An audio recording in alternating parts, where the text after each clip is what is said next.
Assalamualaikum warahmatullahi wabarakatuh, sahabat Dewito. Jumpa kembali dengan channel inspirasi dan channel berbagi tentang ilmu pengetahuan. Kali ini kita akan melihat detail daripada valve Dreamline ya. Ini valve FX Dreamline. Ini setelah kita buka kemarin. Nah, sekarang kita lihat di dalamnya ini seperti apa konstruksinya. Nih, kalau kita lihat sepintas sih secara mekanisme itu sama semuanya. Nih, di sini ada lubang pembebasan udara. Ini ada adjustment screw. Kemudian ini saya lihat mungkin ini apa ini ya? Mungkin penghubung aja, saluran penghubung ini. Nah, ini inputnya, ini outputnya langsung ke sini. Kita akan lihat dalamnya. Bagaimana sih? Kita buka yang pertama dari sana, ini atas ya. Ini saya lihat hanya sebuah tutup. Oh, di dalamnya di sana ada bola, sahabat ya. Nah, tutup ini yang menjaga posisi balnya di sana itu selalu pada posisi yang sesuai gitu ya. Nah, kemudian ini di sini nggak ada saluran sama sekali. Salurannya di samping ya. Oh iya, berarti ini saluran ini tembus ke sini nih. Kita akan lihat ini. Kalau kita lihat sini, nah, kita ukur. Oh iya, berarti ini drat untuk alat bantuan lubang input, karena di sini nggak ada lain.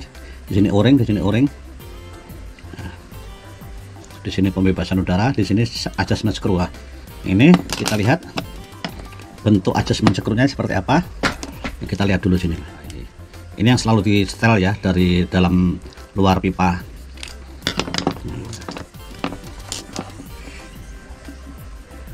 Oh ya, bentuknya tirus, sahabat.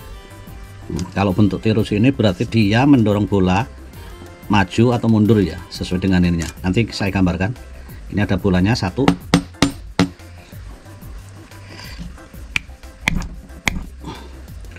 Saya.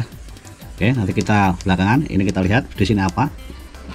Nah, ini berarti ini rawan terjadinya kebocoran ya, karena banyaknya sambungan, karena banyaknya saluran penghubung. Nah, ini kita lihat, kita buka apa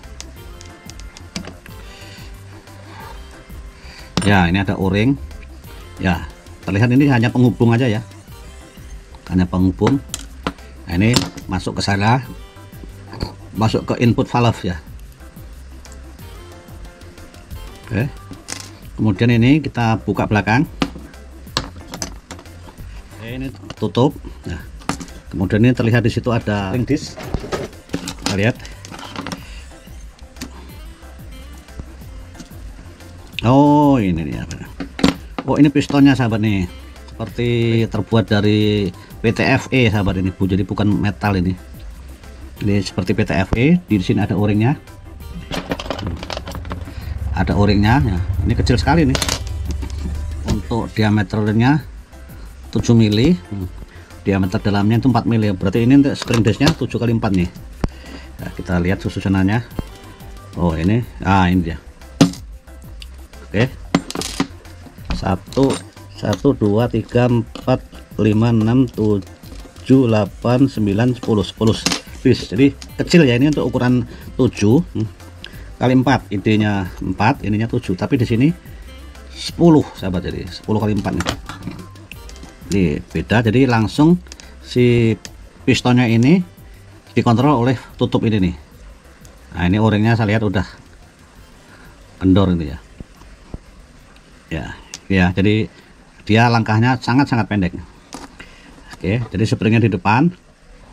Nah, itu ada lagi kuningan. Nah, kita lihat, buka.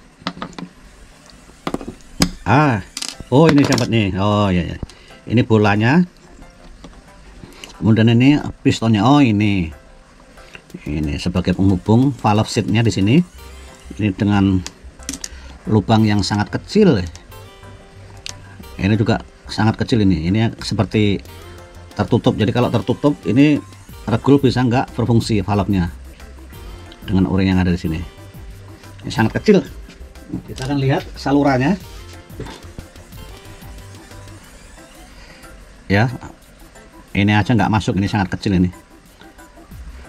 Nah, kalau dari sini masuk, kalau dari sini nggak masuk karena sangat kecilnya. Ini nggak tahu apakah masih berhubung apa tertutup, kita belum tahu ya. Jadi ini spoolnya di sini nggak ada lagi ya. Oke, udah ketahuan. Jadi inputnya ini masuk sini, nah itu keluar, nah dari sana keluar masuk ke sini, masuk. Jadi masuk ke tengah-tengah o-ring ini inputnya dengan lubang sang kecil, baru dia keluar lewat ujung. Nah nanti dia akan tertutup oleh si pistonnya ini. Nah seperti ini. Ketika tekanan di sini udah terpenuhi, gayanya sama dengan depan dan belakang, tertutup ya, sehingga disitulah tekanan output yang dibutuhkan. Sangat simpel dan sederhana ya sahabat. Ini untuk regulator ini original, ini dari Swedia ini ya. Jadi kalau kita ilustrasikan sahabat, ini susunannya seperti ini ya. Ini piston, ini tutupnya di sini di belakang. Nah di sini masuk ke sini, kemudian di sini spring. Nah, ini permukaan annular face, ini spool penghubung ya, valve. Ini bola, ini tutupnya. Jadi ketika tekanan itu kita tekan maju, ya, berarti di sini terjadi perlawanan gaya yang sebesar. Kalau maju ini ya, ketika maju sini, nah berarti ini geser. Nah ketika ini ada perlawanan ke sini maju, berarti di sini semakin terbantu springnya sehingga tekanan mengecil. Nah sehingga tekanan mengecil. Ketika dimundurkan ya, ketika dimundurkan, ini ada magnet. Ketika ini mundur, maka dia bolanya akan maju ke sini. Nah, karena ini maju, kita dorong oleh spring, jadi tahannya semakin kuat, jadi dia semakin besar. Jadi kalau untuk mengecilkan, ini dimajukan, untuk memundurkan, untuk membesarkan outputnya ini dimundurkan. Jadi seperti itu ya. Jadi sistem adjustable yang dari luar seperti itu, dia dengan menggeser bola ini. Nah, tapi di sini posisinya.